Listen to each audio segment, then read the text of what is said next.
Je ne veux que toi. Téléchargez l'application Kiflyer pour lire le roman complet de Je ne veux que toi. Chapitre 1, Réincarnation et divorce. Rachel, espèce de salope. Va au diable. Sur le grand lit, l'homme avait un visage de fureur, ses yeux noirs brûlaient de haine. Les veines de son front et de ses bras saillaient alors qu'il tordait le cou fin de la femme. La femme était encore à moitié endormie, mais elle pouvait sentir que quelque chose n'allait pas. Elle n'arrivait pas à respirer. Rachel Bennett a grandement ouvert les yeux, encore étourdie par le sommeil. Elle a senti une paire de mains sur son cou, l'étouffant. Elle était confuse et consumée par la peur et la panique. Quand ses poumons ont commencé à manquer d'air, son instinct de survie s'est manifesté. Elle a saisi les mains de son agresseur, essayant de s'en débarrasser. Mais l'homme ne bougeait pas.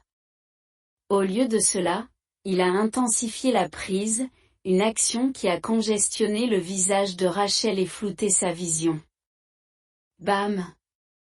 La porte s'est ouverte et le majordome est entré en trombe.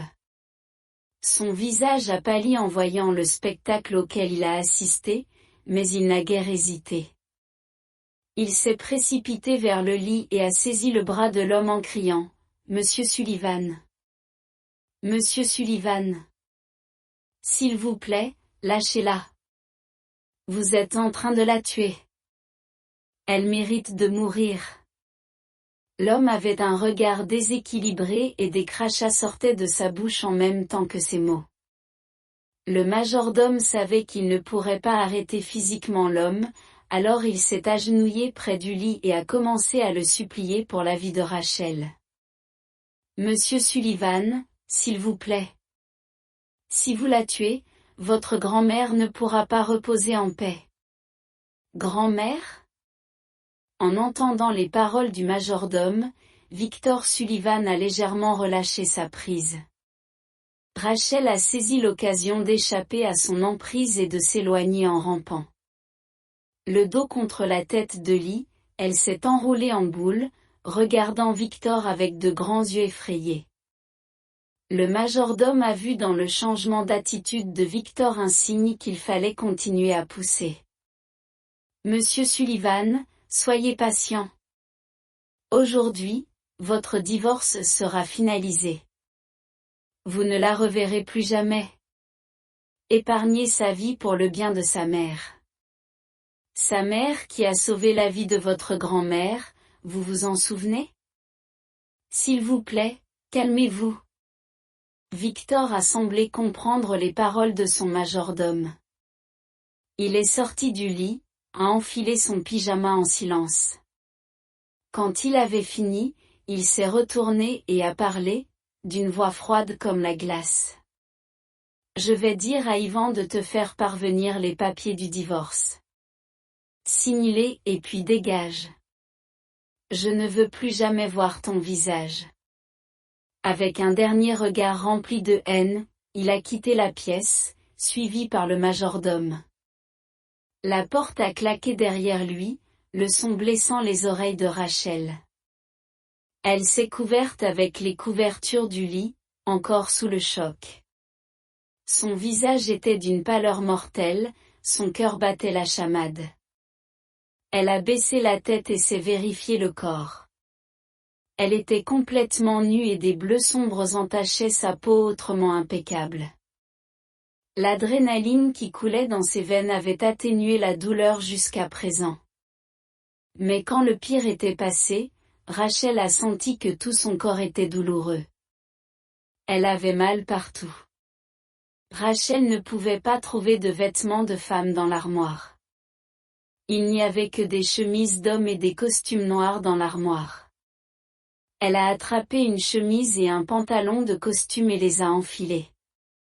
Le pantalon était ridiculement grand pour elle, il traînait sur le sol. En plus de la douleur qu'elle a déjà ressentie, elle pouvait sentir un terrible mal de tête arriver. Gémissant, elle s'est dirigée vers le canapé et s'est assise.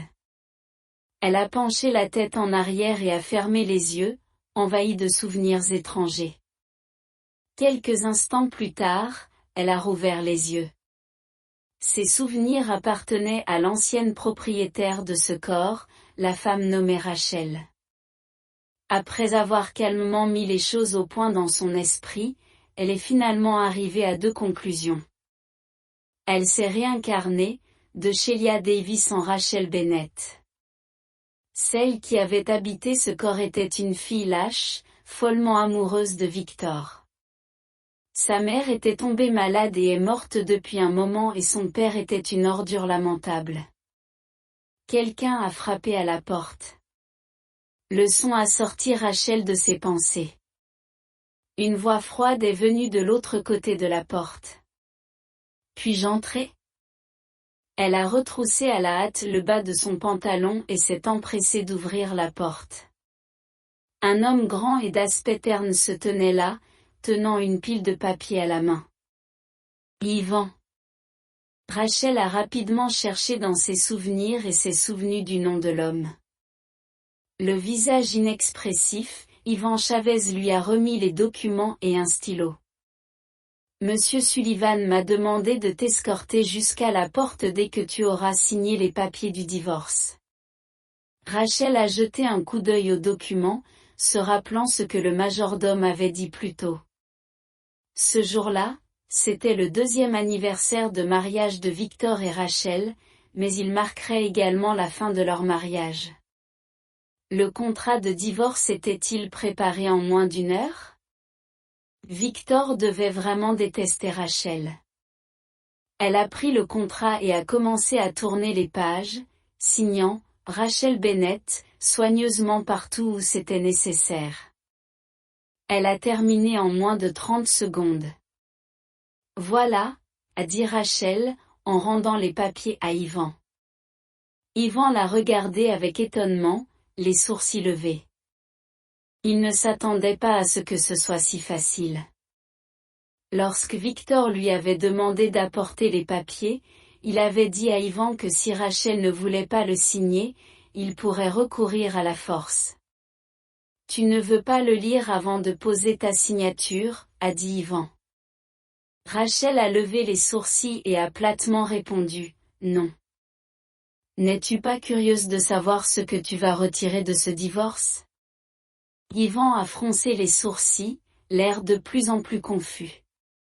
Rachel a haussé les sourcils tout en remontant son pantalon. Elle a adressé un sourire à Yvan. Ce n'est pas nécessaire.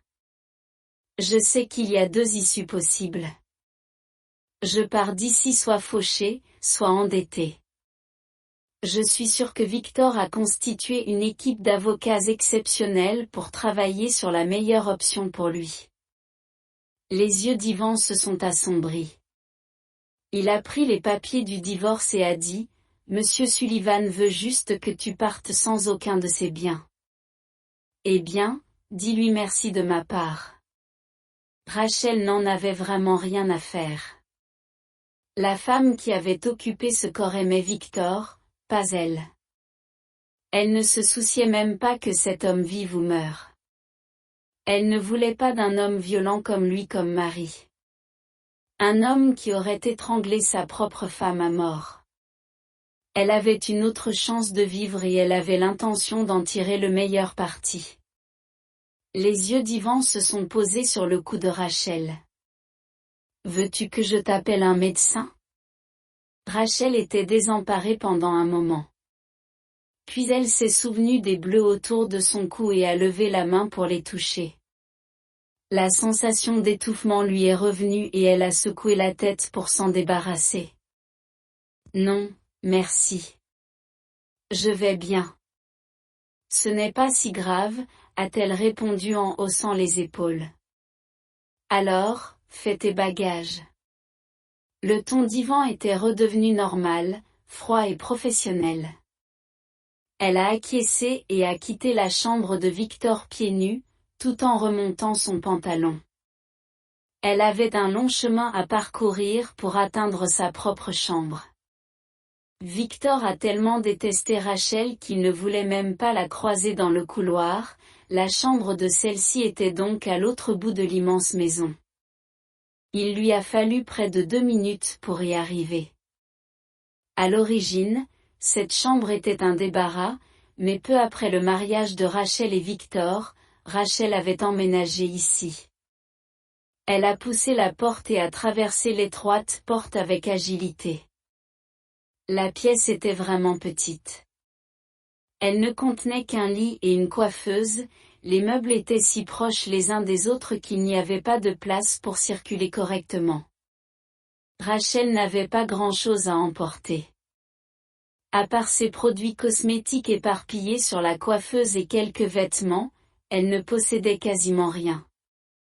Elle s'est changée pour mettre ses propres vêtements et a fourré le reste de ses affaires dans une valise.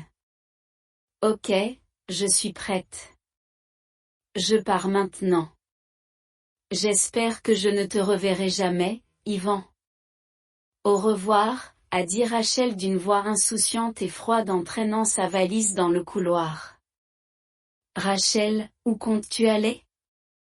Soudain, les portes de l'ascenseur se sont ouvertes, révélant une femme en costume d'affaires. Ses talons au claquant sur le sol en marbre, le son était net et sec, correspondant parfaitement à sa voix tranchante. Téléchargez l'application Keyflyer pour lire le roman complet de Je ne veux que toi.